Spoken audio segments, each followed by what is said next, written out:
Nosso Deus é Deus de milagre. Eu estou aqui em frente de vocês para provar para vocês que eu sou uma obra de milagre. Deus é vivo, Deus é real. Se você não acredita em milagre, amado, eu não sei. Você então está no lugar errado, porque eu sou uma obra de milagre. Eu sou uma obra de milagre. Talvez eu não estaria nesse momento aqui, mas Deus operou um grande milagre na minha vida. Eu sou uma obra viva disso. Amados, no mês de outubro, no dia 30, nós tínhamos uma conferência de mulheres na igreja e naquele momento estávamos todos preocupados com aquela conferência. E isso antes, 2 meses antes dessa data de 30 de outubro, 2 meses antes, a minha filha mais nova, a Karina, ela sonha que eu caí. E ela acorda de manhã, eu estava na sala, ela chegou: pai, eu vi você caindo. Ela disse: o quê? Eu vi você caindo, pai. Eu disse: tá bom. Quando é assim, Deus está antecipando algo em nós. Vamos orar. Nós começamos a orar a respeito disso. Passou um tempo, 2 semanas antes, a minha filha mais velha diz: pai, algo aconteceu aqui em casa que agitou a gente, agitou o pessoal lá de Moçambique. Tinha um pessoal de Moçambique preocupado que aconteceu alguma coisa contigo. A gente ficou em oração, ficamos preocupados com essa situação, mas a gente foi orando.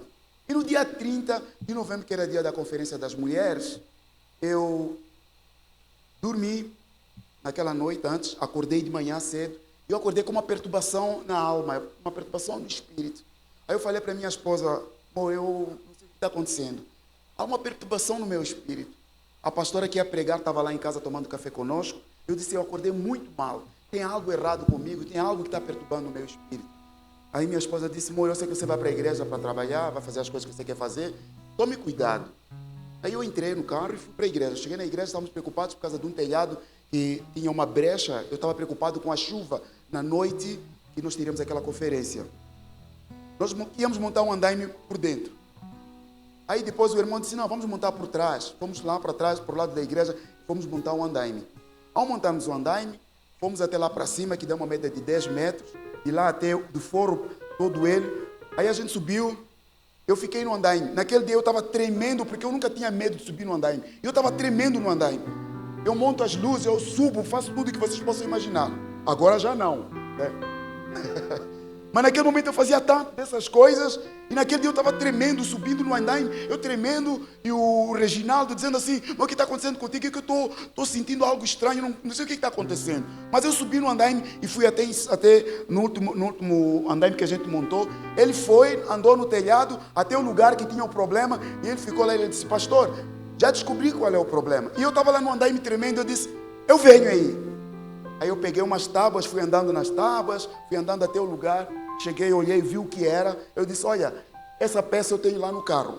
Eu vou lá, vou descer e a gente resolve esse problema. Na hora que eu estou descendo, vou colocando as tábuas. Na hora que eu estou descendo, na última tábua, ela não ficou entre a viga do telhado. Ela ficou fora. E eu não percebi. Naquele momento, a tábua simplesmente faz isso. E o telhado, pá, aquele barulho todo. O irmão disse que me ouviu eu falando alguma coisa, que ele não percebeu o que eu estava falando. Mas a partir do momento que deu aquela quebra no telhado, eu simplesmente apaguei. Eu me lembro esse episódio de eu ficar apagado. Eu me lembro que uma vez, há uns 3 anos atrás, eu fui assaltado perto do Mirizola. E quando nós fomos assaltados, deu a mesma coisa, deu uma pane em mim. Os bandidos com arma, com pistola na minha cabeça, deu uma pane em mim, que eu fiquei tão tranquilo, eu não sabia o que estava acontecendo. Até eles irem embora, é que eu comecei a tremer. Deu a mesma coisa naquele dia. Quando eu estava caindo, deu a mesma situação. Apaguei. No momento em que eu apaguei, o telhado quebra, a madeira quebra. Agora vocês imaginam, para vocês verem que há algo especial de Deus nisso. Quando a telha quebra e a madeira quebra, eu estou em cima. E eu sou mais pesado que tudo que se quebrou. Mas na hora que se quebra, nós temos forro igual a estes lá na igreja. 2 desses forros, eles vão ao chão, eles se juntam no chão. Quando eu estou vindo do chão, eu caio em cima do forro. Caí. E caí de como? De joelho e com a mão segurando a cabeça. Caio de joelho, com a mão segurando a cabeça. Alguma coisa Deus estava protegendo, porque uma parte do telhado poderia ter furado o meu olho. Eu só entendi depois, mas ele rasgou a minha testa. E quando eu caí, como eu caí de joelho, quebrei a bacia dos dois lados. Abriu desse lado e abriu desse lado. Os médicos chamam abertura de livro. Tá? Quer dizer, se você colocasse a mim, a perna abria. E aquela situação toda. Quando eu caio, quem é que me viu caindo? A minha filha mais nova, que havia sonhado 2 meses atrás. Ela deu um grito que deu em 2, 3 quarteirões. O povo viu o grito dela. Ela gritou. E no momento que ela gritou, eu lá no chão, aí eu levantei. O menino que está na bateria, o Alex, estava arrumando umas lâmpadas também no outro andaime. Aí ele saiu do andaime correndo. Por quê? Porque eu, quando caí, eu não percebi que eu havia me quebrado todo e estava sangrando. Eu levantei, olhei para cima, eu disse, meu Deus. E depois da noite tem um culto, olha, está tudo furado. Eu estava mais preocupado com o telhado. E ele correu lá e pega para mim, põe no chão, pastor, fica aqui no chão, fica aqui no chão. Ele estava preocupado porque poderia acontecer coisas piores. E ali aquela situação toda, a igreja estava aberta, lotou de gente de fora, lotou de pessoas, ao lado tinha a delegacia, vieram os policiais, a igreja ficou toda lotada e eu no chão ensanguentado, aquele cenário todo. Eu acho que os irmãos até têm a foto por aí, né? Eu ensanguentado no chão, cenário de desolação.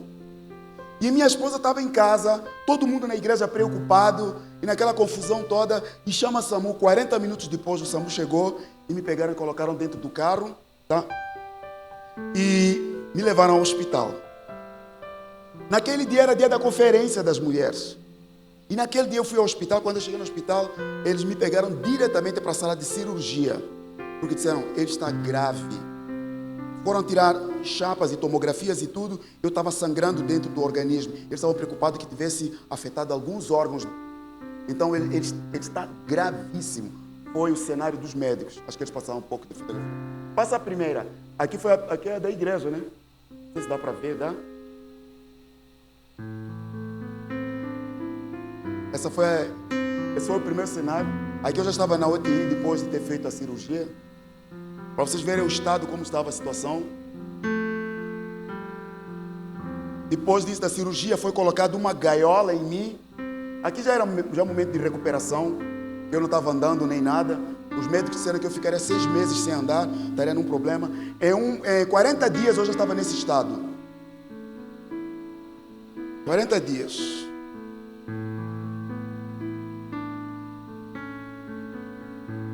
Amém. Obrigado.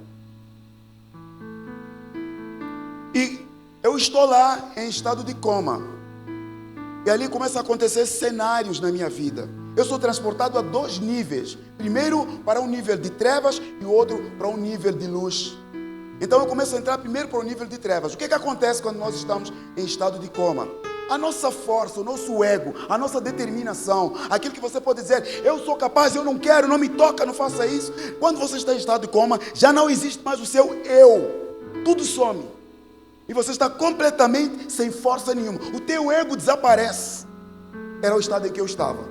E no estado de coma em que eu estava, naquela confusão toda, grave, os médicos dizendo que está tudo grave, tudo grave. Nas primeiras noites, eu sou levado a um vale de morte. Era um buraco, onde saíam tiras, parece aquele TNT preto. Parecia TNT, o que eu tenho até agora a imagem, é como se fosse um TNT preto. E saía um vento daquele buraco, aquele vento saía do buraco para fora. Olha só, o vento saía do buraco para fora e ia para cima aquele ar, mas eu estava sendo sugado para dentro. Algo me empurrava para dentro. E foi naquele instante que aparece o homem que me acompanhou 20 dias de estado de coma. Aquela pessoa me aparece, aquele anjo me aparece, e quando eu estou entrando no buraco, ele tentando me segurar, 3 vezes, 3 tentativas, para eu entrava e me segurava, e me empurrava, e me empurrava. O anjo da morte estava passando naquele lugar. Aquelas fitas, eu só fui entender depois, cordéis de morte me cercaram. E naquela situação toda, passam aquele momento, quando eu sou arrancado daquilo, eu me vejo no quarto, suspenso. Eu estava em cima, suspenso. Mas parecia que eu estava pisando em algum lugar, mas eu estava suspenso. No quarto onde eu estava, da UTI. Eu vendo tudo. Eu vi os 4 médicos rodeados na minha cama, eu suspenso em cima e na parede. Eu estava em cima na parede e aquele homem do meu lado e eu vendo meu corpo do jeito que vocês estavam vendo, com todos aqueles aparelhos. Eu vi meu corpo ali e os 4 médicos. E eu ainda ouvi a conversa deles. Ele está morrendo. Os aparelhos estão parando.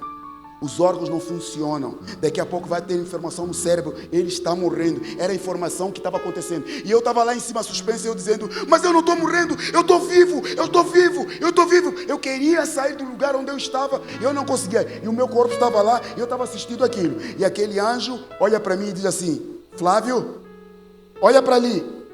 Deixa de olhar para o corpo. Olha para ali. Na cama onde eu estava tinha uma janela. Uma janela. Estava lá, que a janela não era aberta. Eu me lembro que a janela não estava aberta. Na sala do hotel onde eu estava.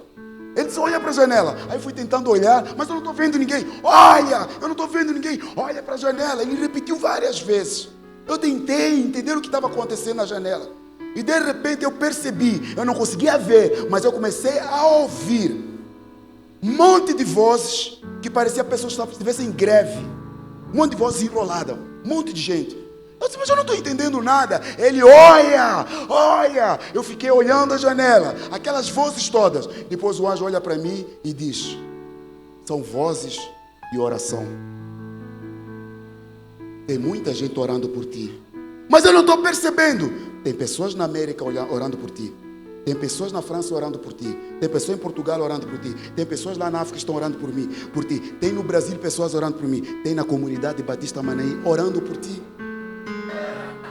Tem gente orando por ti.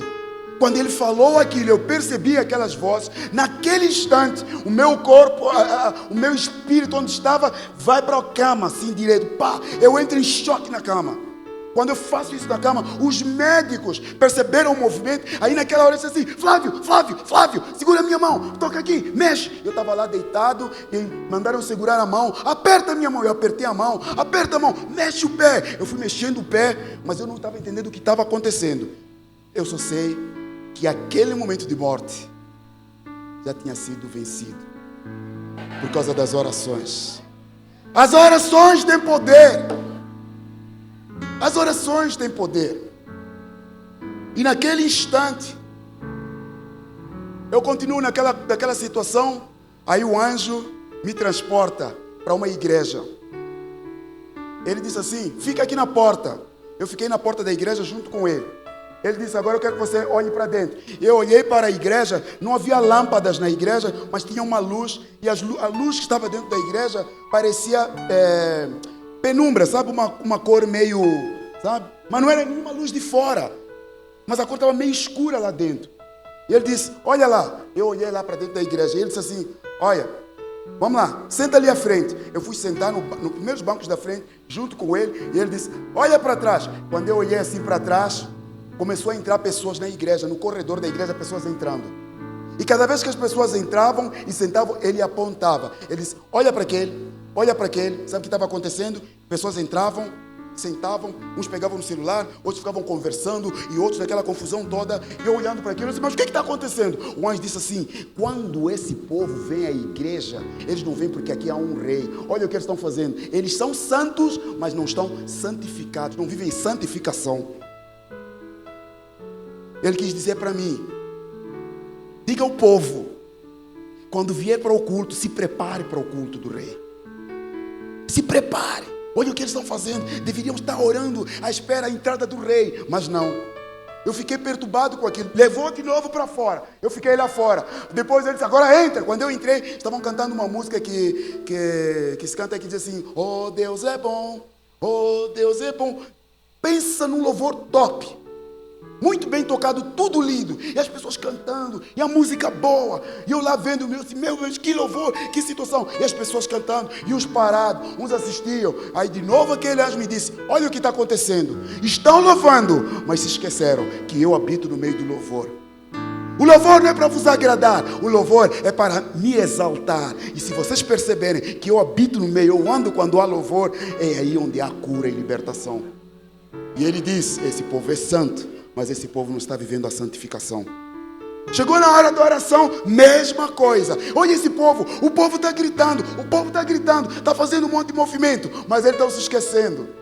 Tudo isso é porque ainda não perceberam que eu estou presente nesse lugar. Tão quanto eu sou transcendente, eu também sou imanente. Eu estou convosco. Ele falou aquilo para mim. E naquele dia, naquele momento que eu estava ali naquele estado, eu disse para o anjo, amanhã eu vou para casa, eu vou descansar e depois, domingo eu vou para o culto. Na minha mente, no estado de coma em que eu estava, eu pensava que aquilo era um culto de sexta-feira. E depois daquela situação toda, eu passo momentos terríveis lá dentro. Aí o anjo me leva de novo para um vale. Meus pés, eu só fui perceber depois que eu saí para a enfermaria, que quando eles me cobriam, eles cobriam até a metade. E no estado de coma em que eu estava, eu comecei a sentir que eu estava andando num vale e estava tão frio que os meus pés estavam frios. Eu comecei a conversar com o anjo. Eu disse, mas por que eu estou entrando nesse vale? Está escuro, está frio, é amedrontador. Eu falava para ele, mas eu não estou entendendo o que está acontecendo. Ele disse assim, Flávio, por que você está preocupado? É que eu quero sair deste vale, eu quero sair desta luta, eu quero sair deste lugar. Ele disse, não é assim, não é dessa forma. Eu quero que você perceba que enquanto eu estou contigo, até no vale da sombra da morte, nenhum mal vai te tentar. Tu passarás pelas águas, você não vai se afogar não. Passarás pelo fogo. E começou a passar versículo. Ele disse, por que foi que eu não libertei Daniel da cova? Eu não poderia? Eu disse, sim, poderia. Mas por que eu não libertei? Não era o leão que era mais importante, mas era a presença de Deus que cala e fecha a boca dos leões. Você lembra daqueles 3 homens na fornalha? Sim. Por que foi que eu não livrei eles? Eu não tenho poder para os livrar. Eu sei, tu tens poder para os livrar. Mas por que não livrei? Eu não os livrei porque eu queria que eles percebessem que enquanto eu estiver, seja onde for, a minha presença onde estiver, nenhum mal te sucederá. Eu fui entender, amados, quando nós estamos em circunstâncias mais difíceis de vida, perceba uma coisa, antes da tua luta e guerra, diga, Deus, eu quero a tua presença nesse momento. Porque enquanto Ele estiver presente, não há tempestade que você não vai encarar, não há luta que você não vai encarar. O inimigo não tenta enquanto a presença de Deus estiver lá. Resumindo, dia 19 dias depois do coma, aí eu despertei, depois de uma luta de intubações, aquela confusão toda, vamos estubar, eu estava muito agitado, era muito agitado. Aí depois os médicos tiraram a situação, aí de manhã veio uma médica e disse assim, eu não vou liberar você para a enfermaria, porque você está com um problema. E a tua voz não sai, lógico, com aqueles aparelhos todos, no estado em que eu estava, eu não me movia, não tinha força para nada, eu não tinha voz nenhuma. Inclusive até agora ainda estou sem voz, estou na luta ainda na batalha, mas glória a Deus, que Deus está me restaurando. E eu não tinha voz naquele momento. Aí naquela confusão, naqueles conflitos todos, vai, faça isso, a médica faça isso, grita, faz isso, faz gargarejo, vou fazendo um monte de exercícios, sem efeito nenhum. E naquele momento, ela disse, eu vou atender aquele paciente, eu quero que você faça os movimentos, faça o que você quiser, faça esse exercício, se você quiser gritar, grita, tenta fazer alguma coisa. E naquela hora, eu estava ali deitado, aí me veio, eu vou cantar. Oh, graça admirável, sem igual, oh, graça de Deus sem par, e um pecador como eu, perdido e mortal, mas Deus me quis salvar. A mulher olhou para mim, viu eu cantando, o que ela fez? Oh, você está falando, você fala. Ela correu para perto de mim. Oh, tua voz saiu, você fala, afinal, hoje você canta. Agora vamos conversar. Quando ele disse, vamos falar, não falei mais. Não falei mais, irmãos, eu não falei mais. Minha voz não saiu. Minha voz só saía quando eu cantava. Chegava em casa sem voz. Era eu cantar, a voz saía. Não entendi até agora, mas depois eu percebi. Quando você canta, a presença de Deus aparece. Deus habita no meio do louvor do seu povo. Cante sempre. Cante. Amém? Cante. Por isso temos aquele louvor. Então louve. Olha só. Louve. Precisando. Louve. Isso. Louve. Seu louvor invade o céu. E o que acontece? Deus vai na frente.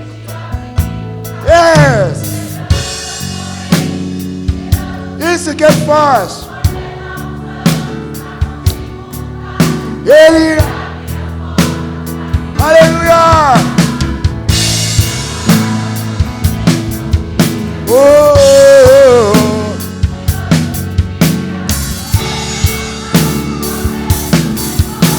Começa a cantar com muito louvor, com muito louvor. Ele habita no meio do louvor.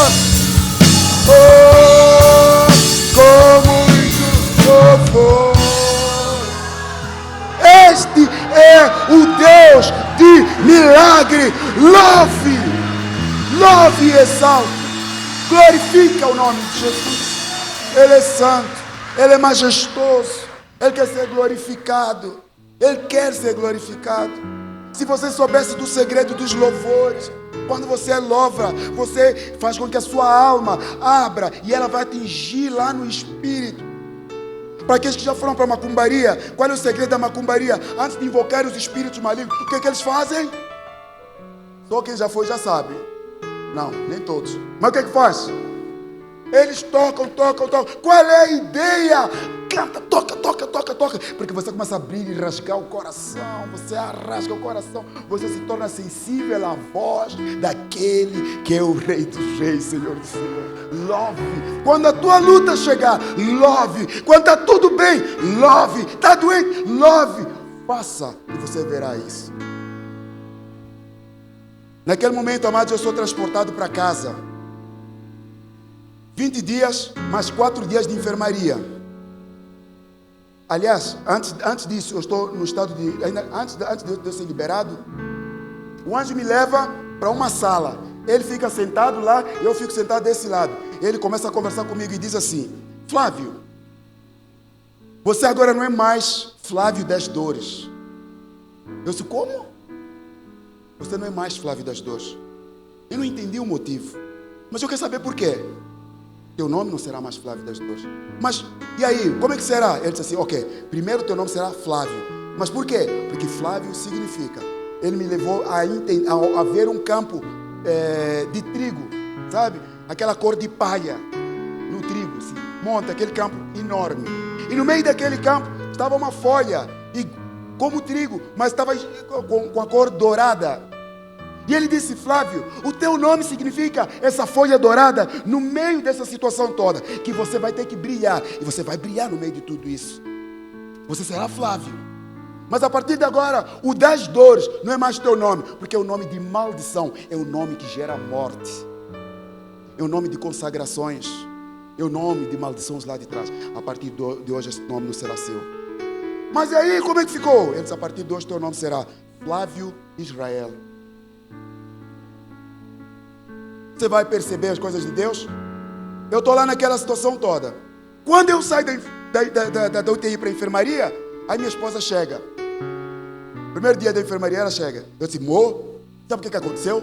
Um anjo chegou para mim, chegou e disse assim que a partir de hoje eu não sou mais Flávio das Dores. Ele falou para mim que eu sou Flávio Israel. Ela disse: amor, eu tenho um segredo para te contar. Mas o que aconteceu? Sabe o que aconteceu?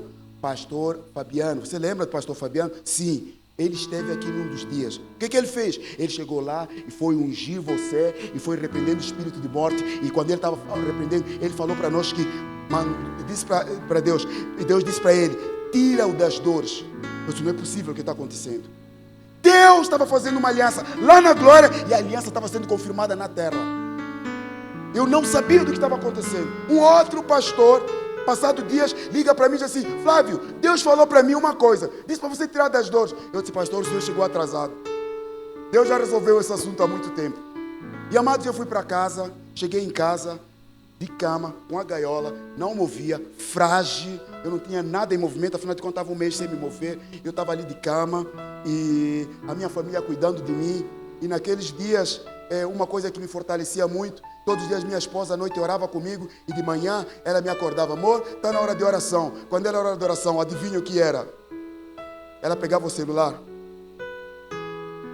Fecha os teus olhos. Eu fechava os olhos. E aí vinha a oração. E a oração estava quem? Era pastor Gerson, gravava a oração todas as manhãs. Toda manhã. Não é oração uma. Era todos os dias de manhã. O pastor Gerson estava mandando uma oração todas as manhãs.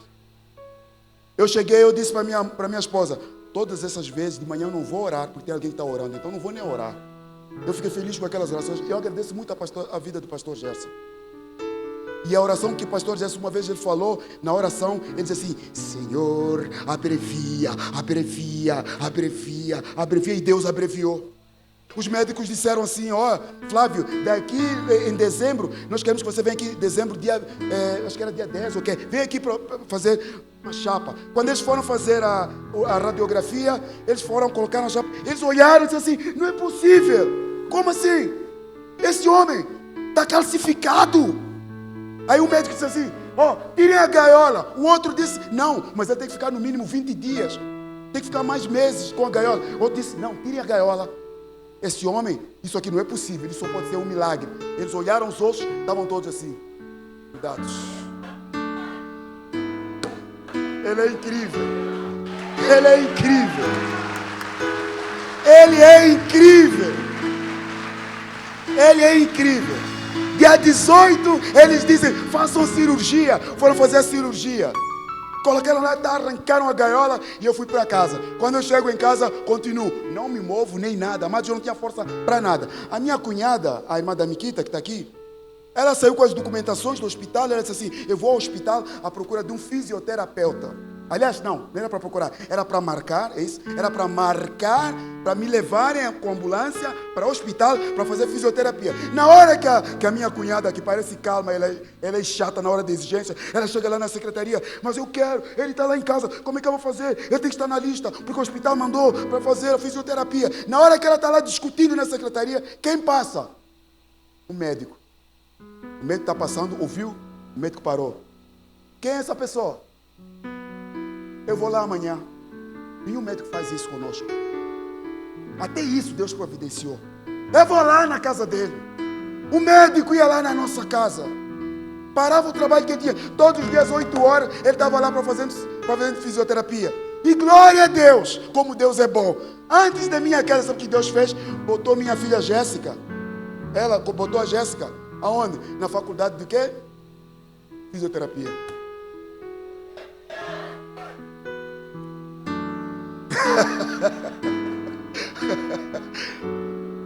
Só para você ver, Deus antecipa. Deus, quando está conosco, nas promessas na nossa vida, Ele antecipa a história da nossa vida. Ele está ali constantemente movendo. Aquele homem chegava lá, ele chegava primeiro, pegava a minha perna. Eu não tinha movimento, não tinha musculatura, não tinha nada. Eu fiquei todo magro, não tinha movimento nenhum. Todo lado que você me tocava doía, porque eu não andava, não fazia nada, nem voz tinha. Aí eu chegava lá, pegava a minha perna, ele dizia assim: Jéssica, sabe o que significa essa articulação? Sabe o que significa isso? Aqui tem a ver, não sei o quê, e tá. Agora eu vou sentar aqui, vou ficar no meu celular, faça você. E minha filha estava lá, pegando. Ela me judiou. Ela judiou. E ela pegava a minha perna lá: pai, pá. Aí ela pergunta para o médico: quantas vezes eu tenho que fazer? Faça 3 vezes ao dia. E ela me maltratava. Eu dormia, ela acordava: pai, fisioterapia. Eu lá, sofrendo. Mas, irmãos, para a honra e glória de Deus, dezembro, janeiro, eu já estava ficando sentado. Os médicos disseram: vai ficar 6 meses de cama? Eu estava em janeiro sentado. Na primeira semana que eu comecei a sentar, pergunta o que eu falei para a minha esposa e a turma de casa: eu quero ir para o culto. Eu vou na cadeira de roda, mas eu vou para o culto. Essa turma aqui tinha que fugir para ir ao culto. Eu queria ir para o culto. Minha esposa disse, você vai para o culto, mas você só vai em fevereiro, porque você vai só quando começar a andar. E se eu não andar? Você vai andar. E quando elas saíam para o culto, eu ficava lá fazendo malabarismo. Pegava a muleta, subia a escada, pegava a cadeira de roda, fazia movimento. Elas não sabiam porque elas sempre me proibiam. Mas eu só sei de uma coisa: Deus operou um milagre na minha vida. Deus operou. Eu poderia contar muita coisa que aconteceu, mas já não dá muito tempo, porque eu preciso deixar a palavra para você. Mas eu quero dizer para vocês: não importa o cenário, não importam as circunstâncias, Deus não anula o seu propósito por causa de circunstâncias e muito menos por causa do cenário dramático. Deus não tem compromisso com a sua dor e seu sofrimento naquela hora. Não é isso. Deus tem compromisso com a sua promessa na sua vida. Quando você está passando por um momento de circunstâncias difíceis, lembra-se, o compromisso de Deus é na sua promessa. Se Ele disse, estarei contigo todos os dias, é porque Ele vai estar contigo todos os dias. Eu curo a tua casa, é porque Ele vai curar, sim. Ele vai te resgatar, sim. Creia que as promessas de Deus vão se cumprir na sua vida. Deus não é homem para mentir. O que Ele prometeu, Ele cumpre, sim. Mas o nosso maior problema é porque os nossos olhos ficam fixos nas circunstâncias. E o que eu quero falar para você nesta noite: se Abraão ficasse fixo nas circunstâncias, aliás, chegou um momento que o cenário que Abraão estava vivendo, ele colocou diante de Deus. Mas eu sou velho, olha Sara, ela é estéril. Como, diante desse cenário, como tu podes fazer milagres? E você que está aqui nesta noite, o teu cenário é muito melhor que talvez do Abraão. Então, as tuas circunstâncias, Deus tem a solução. Abra Gênesis capítulo 12. Gênesis capítulo 12. Gênesis capítulo 12. Aleluia. Oh, glória a Deus. Glória seja dada ao nome de Jesus. Gênesis capítulo 12. Esse texto aqui é um texto que faz parte da história da nossa vida, história da minha vida. E quando nós saímos de Moçambique para cá, nos deram esse texto de Gênesis 12. E durante esses dias Deus tem me falado muito através desse texto. Eu quero mostrar para vocês aqui algo especial, tá? Vivendo as promessas de Deus. O que você precisa perceber a respeito das promessas de Deus? Gênesis 12. Ora, o Senhor disse a Abraão: sai da tua terra, da tua parentela, da casa do teu pai, vai para a terra que te mostrarei. Far-te-ei de ti uma grande nação, abençoarei e te engrandecerei o teu nome, e tu serás uma bênção. Ok, agora presta atenção, versículo 3. Primeira lição que você precisa colocar dentro da sua vida, se você quer viver as promessas do Senhor. Primeira lição, olha aí, diz assim: e abençoarei os que te abençoarem, amaldiçoarei os que te amaldiçoarem, e em ti, através de ti, por meio de ti, através da sua vida, as promessas de Deus, elas se cumprem por meio de você, através da sua vida, através da sua história. Não importam as circunstâncias, mas é por meio de você que Deus quer levantar um libertador na tua casa, um libertador na tua família. É através de você que Deus quer fazer mudanças na sua vida. É através de você, por meio de ti. Deus precisa de você. É por meio de nós que Deus fará mudanças na cidade de Osasco. É por meio de ti que Deus quer fazer com que as promessas de Deus se cumpram nesta cidade, através de você.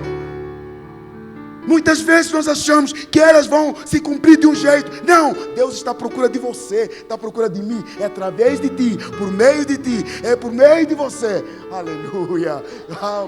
Glória seja dada o nome de Jesus. Quando eu percebi isso, que Ele estava à procura de mim, Ele procura você, para que haja o cumprimento da promessa do Senhor. Amados, vamos para a segunda lição bem rápido, vamos lá. Segunda lição que eu preciso deixar para você, versículo 7.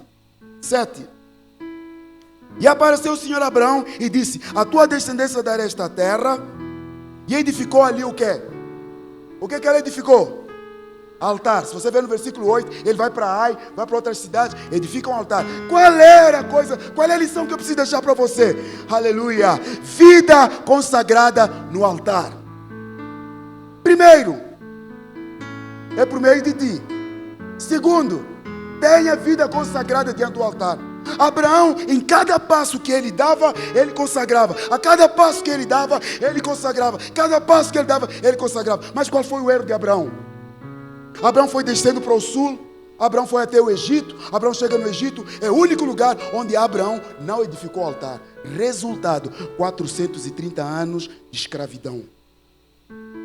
O que acontece quando você não consagra a sua vida financeira, não consagra sua família, não consagra seu trabalho, não consagra todas as coisas da sua vida? Quando você não consagra, a área que você não consagra, ela vira ambiente de escravidão. Amém? Ela vira ambiente de escravidão. E você vem para a igreja, libertação, libertação. Enquanto você não consagrar aquela área, sempre haverá escravidão na sua vida. Eu espero que nesse lugar tenha gente dizendo: eu estou consagrado à história da minha vida. Aleluia. Consagre. Aleluia. Consagre. Vamos lá. Terceira lição que eu quero deixar para vocês. Terceira lição. Gênesis, vamos para o Gênesis capítulo 13. Gênesis capítulo 13. No verso 9. Aí Abraão vai para o Egito com seu sobrinho Ló. Eles enriquecem, tá? As ovelhas se multiplicam. Aí veja aí no versículo 7. 13, 7. E houve contenda entre os pastores de gado de Abraão e os pastores de gado de Ló, e os cananeus e os fariseus habitavam então na terra. E disse Abraão a Ló: ora, nós entre mim em contenda com meus pastores e os teus pastores, porque somos irmãos. Tá?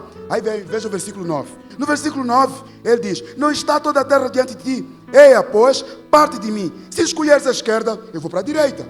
Se você escolher a direita, eu vou para a esquerda. Qual é a lição que eu quero deixar para você nessa noite? Olha, enxergar além do que os teus olhos possam ver. Quer viver a promessa de Deus? Enxergue além do que os teus olhos possam ver. Tenha visão além do que os teus olhos estão vendo. Circunstâncias presentes, elas não podem anular as promessas de Deus na sua vida. E agora Abraão olha para o sobrinho e diz assim: se você for para a esquerda, eu vou para a direita. Se você for para a direita, eu vou para a esquerda. Não importa, mas se lá tiver inimigos, mas se lá não for terra boa, deixa eu dizer uma coisa para você nessa noite. Aleluia. Não é um lugar bom que nos faz feliz. Nós é que fazemos o lugar. Nós é que fazemos o lugar feliz. Quem tem a promessa não é o lugar. Quem tem a promessa somos nós, porque é através de nós. Mas o meu trabalho é difícil, mas o meu bairro é difícil, mas não sei de quantos, aquela rua, aquela situação. Não é o espaço para quem tem promessa de Deus. Aonde ele estiver, aonde ele tocar, as bênçãos do Senhor manifestam-se naquele lugar. É você que muda o lugar, não é o lugar que tem que ser bom. É você que faz o lugar uma bênção. Faça esta igreja uma bênção. Faça a tua casa uma bênção. Faça a tua cidade uma bênção. Faça o teu trabalho uma bênção. E Deus fala para Abraão ainda. Aí ele diz assim no versículo 10. E levantou, aliás, versículo 10 não. Versículo 17. Levanta-te e percorre essa terra no seu comprimento e na sua largura. Então, se os meus olhos têm que enxergar além do que eu possa estar vendo, o que Deus está dizendo? O que é você confiar na promessa do Senhor? É que cada passo que você está dando, você está conquistando. O limite das tuas promessas depende de cada passo que você está dando. Cada passo que você está dando. Todo dia vai para a igreja, todo dia volta do culto. Você está andando, você vai orando, você vai buscando, você vai visitando. Cada passo você vai conquistando. Todo lado onde você for andando, você vai conquistar. Então deixa eu dizer uma coisa para você: o limite das bênçãos na sua vida depende dos passos que você dá de fé. Depende de como você está dando passos. Deixa eu deixar mais uma lição para você aqui. Aleluia. Versículo, capítulo 17. Capítulo 17. Capítulo 17. Vou deixar mais uma lição aqui para você. Olha o que acontece com as promessas. É quarta lição, né? É quarta lição, não é? Quarta lição, para que você possa viver as promessas de Deus. A quarta lição: promessas de Deus são compatíveis com a nossa identidade. Presta atenção, as promessas de Deus são compatíveis com a nossa identidade. No capítulo 17, Deus chama Abraão e diz assim: vem cá, eu prometi fazer de ti uma grande nação. Eu prometi fazer de você pai de multidões. Mas qual é o teu nome? Teu nome é Abrão. O que quer dizer Abrão? Pai. Pai grande.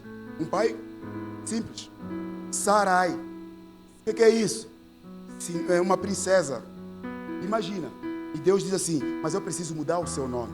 Porque na mudança do nome, ele precisa encaixar. A promessa tem que ser baseada no nome que você tem. Imagina se eu levo multidões e eu coloco no nome de Abrão. Se eu levo multidões e coloco no nome de Sarai.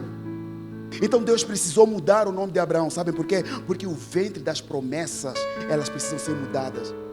Esse ventre das promessas de Deus está dentro de você. Ainda que pareça estéril, muitas vezes elas não acontecem por causa do nome que você traz. Ah, mas pastor, como assim? Deus vai ter que mudar o meu nome como mudou o teu nome? Não, meu nome, meu caso é caso à parte. Mas muitas vezes o teu nome tem que mudar. Que nome, pastor? Olha só o que você se chama. Eu sou fraco demais. Fala ou não fala? Eu sou velho demais. Como um velho demais, falando para si, poderá receber as promessas. Se as promessas se encaixam no nome que eu tenho, Deus quer multiplicar, mas você diz, eu não consigo, eu sou fraco. Tem pessoas que chegam até para o pastor e dizem assim, pastor, ora pela minha doença. Se é tua doença, por que você está trazendo para cá? Você precisa mudar o nome. Tem desempregado aqui ou não tem? Eu não tenho. Pessoas desempregadas dizem assim, eu estou desempregado, eu sou desempregado. Você não é desempregado. Você precisa aprender a dizer, eu sou um trabalhador que está sem trabalho. Aleluia. Eu sou trabalhador, mas nesse momento eu estou desempregado, não tenho emprego. Você precisa mudar o nome.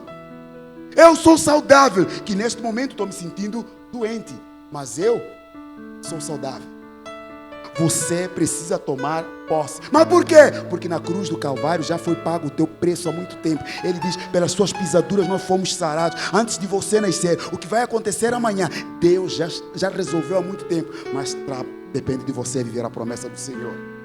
E Deus teve que mudar o nome de Abraão, para que agora ele se tornasse aquele homem com um nome que fizesse jus à sua promessa. Você precisa ter isso dentro da sua vida. Amém? Amém? Muda esse nome. Não chegue em casa a dizer, esse meu marido é chato, porque chato não recebe promessa. Esse meu marido é covarde. Covarde não recebe promessa. Irmã, quer ser rica? Chega em casa e diz para o marido, vem aqui meu rei, meu rico de glória. Tem mulher às vezes até dizendo, meu esposo, ele é frouxo.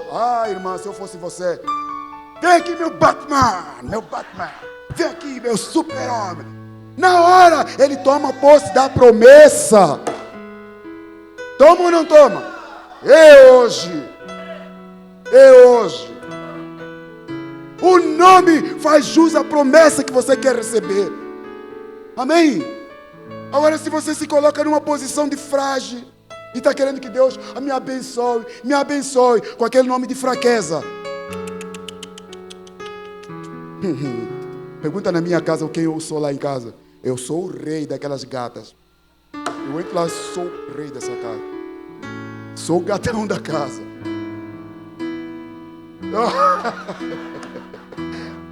Já tomou posse, pelo menos o pastor já só tomou posse.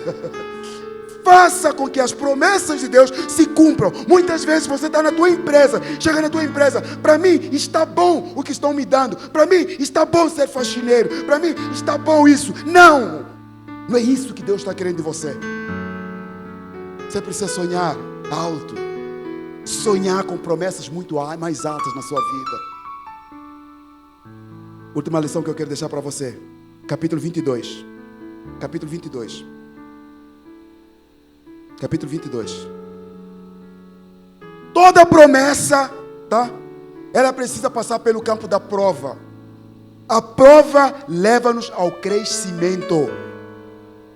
Deus manda agora para Abraão, vem cá, Abraão, leva o teu filho, teu único filho, esse filho da promessa. Lembra? Eu dei o Isaac para você, mas eu quero que você leve esse Isaac e sacrifique esse Isaac. Deixa eu dizer uma coisa, quem está passando prova? Quem está passando prova? Sabe como é que se faz? Vou passando pela prova dando glória a Deus, glória a Deus, glória a Deus. Vou passando pela prova dando glória a Deus. Por quê? O que a Bíblia fala? Tem de grande alegria quando vocês estiverem passando por essas provas.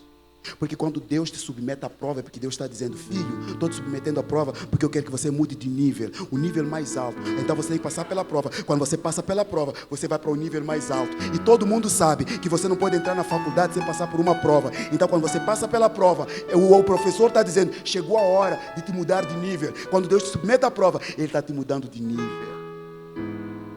Se a prova ainda não te chegou, então você ainda não passou daquele nível básico. Você vai orar: Senhor, me passa pela prova. Não sei. Mas eu quero dizer para você: prova faz a gente crescer. E Deus manda agora ele sacrificar o Isaac. Olha para a tua palavra. Olha na tua palavra. 22, 3. Então se levantou Abraão pela manhã. Que período ele foi? Madrugada. Sacrifica o Isaac. Mas o que eu quero que você faça? Vai de madrugada. Abraão, se tivesse acordado de manhã e diz assim: Deus me falou para sacrificar o Isaac, então ele acordaria às 7 horas da manhã e levaria o Isaac e chegaria: amor, ou Sara, nós precisamos ir sacrificar o Isaac. O que Sara faria? Deixaria? Então Deus disse assim: levanta. O que Abraão fez? Acordou de madrugada, pegou o Isaac. Madrugada. Sabe por quê, meu amado? Todos nós que estamos sentados nessa igreja, nós temos uma Sara de incredulidade dentro de nós. Há uma Sara que está dentro de você. E quando você não acorda de madrugada, você não antecipa a sua vida em oração na presença do Senhor, sempre despertamos a Sara incrédula. Todos nós temos essa incredulidade dentro da alma. E se você não quer despertar aquela voz de incredulidade, faça cedo. Tome decisões cedo. Ore mais cedo. Sempre antecipe a oração. Então Abraão acordou de manhã bem cedo. Ele correu e foi para sacrificar seu filho. Olha o versículo 5. E disse Abraão aos seus moços: ficai-vos aqui com a jumenta, eu e o moço iremos até ali, e havendo adorado, tornaremos a vós. Uau! Como assim? Eu estou levando este Isaac, eu vou lá, eu vou sacrificar. E na época, na cidade onde eles moravam, na época, na região onde eles moravam, fazia esse sacrifício de criança. Fazia esse sacrifício de criança. Fazia esse sacrifício dos filhos. Agora você imagina aquele homem levando seu filho, dizendo assim, falando para os moços: olha aí, eu vou lá sacrificar o meu filho, mas eu volto com ele. O que ele estava acreditando? O mesmo Deus que me prometeu vai ressuscitar isto. O mesmo Deus que me deu, Ele vai ressuscitar. Deixa eu dizer para você que perdeu alguma coisa na sua vida: o mesmo Deus que te deu, Ele vai trazer e fazer resgate do que você perdeu. O mesmo Deus, creia. Perdi saúde, Ele vai resgatar. O mesmo Deus. É isso que você precisa aprender na vida. Ele vai resgatar.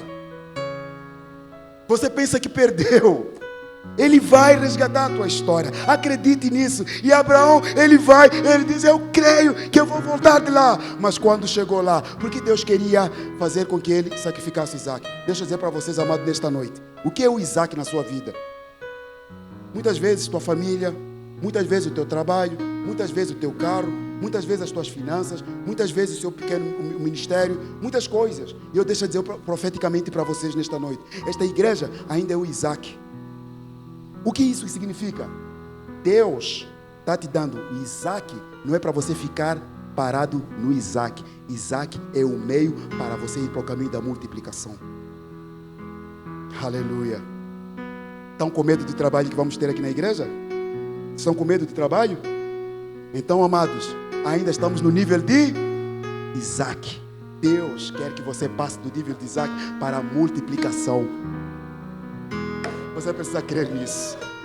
Nós vamos sair do nível de Isaac para o nível da multiplicação. Olhando para a tua casa, você tem que olhar para a sua casa e dizer: essa casa está pequenininha. Não reclame porque ela é pequenininha. Você só diz: essa casa é pequenininha, mas ainda é o Isaac. Mas há de vir a multiplicação desse Isaac. Ai, meu dom é tão simples, as minhas coisas são tão pequenininhas. É o Isaac que Deus precisa para te levar ao nível de multiplicação, de multidões, de prosperar. não termine no Isaac. Por isso que Deus mandou ele sacrificar o Isaac. E o que Deus confirmou? Para encerrar aqui, escuta aqui, versículos 16, desculpa. E disse: por mim mesmo jurei, diz o Senhor, porquanto fizeste esta ação e não me negaste o teu filho, teu único filho, que deveras te abençoarei grandissimamente, multiplicarei a tua descendência como as estrelas dos céus, como as areias que estão na praia do mar, e a tua descendência possuirá a porta dos teus inimigos. Então Deus fez o quê? Deus pensou fazer uma declaração que iria multiplicar partindo daquele Isaac. Aleluia. Meus queridos, amada igreja, eu sou essa obra de Deus. Eu estou aqui de pé. Ninguém cai de 8 metros e fica de pé como fiquei. Eu estou aqui de pé para dizer para vocês, as promessas de Deus, elas se cumprirão. Descansa, quem te prometeu garante. Descansa, esse mal não é para morte. Descansa.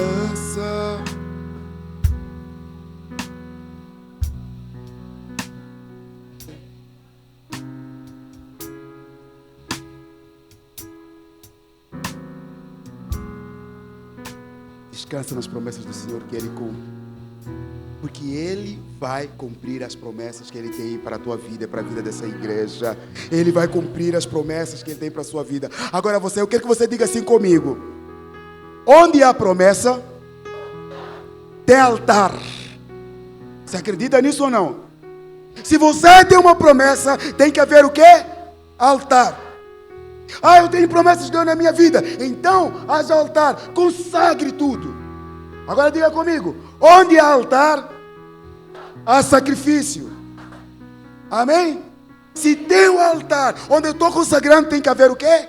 Sacrifício. Onde tem sacrifício, tem oferta. Amém? Onde tem oferta, tem honra. Onde tem honra, tem o cumprimento da promessa de Deus. Deus vai cumprir o que prometeu, porque Ele vive na nossa vida. E Ele prometeu. Quando eu caio, a minha esposa fica no quarto. Ela entrou no quarto para orar. A irmã estava orando e ela estava chorando no quarto sem mostrar para ninguém. E ela triste e abatida. E Deus disse para ela: esse mal não é para a morte. Esse mal não é para a morte, não. E ela levantou, falou para a turma: por favor, todo mundo se prepara, bota maquiagem, todo mundo, vamos bonita para a igreja. Ela se levantou, ela tocou a igreja, porque ela acreditava na promessa de Deus. Ela acreditou. Pastor Gerson falou: Nikita, se você precisar de ajuda, a gente manda pastores para vos apoiar. E ainda o pastor falou: eu creio que você é capaz. E ela estava debaixo daquela promessa. E ela tocou a igreja. Sabe o que aconteceu com a igreja? Começou a lotar de gente. Eu sei, muitos foram curiosos, muitos queriam saber. Aquele pastor que eu vi que caiu foi nessa igreja, foram lá para ir procurar saber se era naquela igreja, porque diziam assim: ele, se viver, vai andar na carinha de roda, na cadeira de roda. Está amarrado pelo sangue de Jesus. Quem vive na promessa de Deus, meu amado, fica de pé sim. Fica de pé sim. O poder de Deus pode operar na sua vida. O mesmo Deus que operou milagre na minha vida, Ele vai operar milagre na tua vida nessa noite. Eu quero que você fique de pé nessa noite. Aleluia. Fique de pé. Obrigado por assistir mais um dos nossos cultos online. É muito bom ter você conosco. É muito bom poder contar com você do outro lado. Mas queremos você aqui, visitando a comunidade Batista Mahanaim. Portanto, vem conosco. Os nossos cultos acontecem aos domingos, às 8 horas da manhã e também às 18 horas, comecinho da noite. Aonde nós ficamos? Aqui, na Avenida Cruzeiro do Sul, 360, Roxidale, Osasco, São Paulo.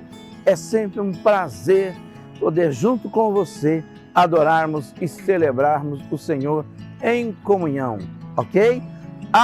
Nos acompanhe e continue nos acompanhando nas nossas mídias sociais. É muito bom ter você nesse caminho, nesse processo. Uma ótima semana, Deus abençoe a sua vida, família, trabalho. Até a próxima!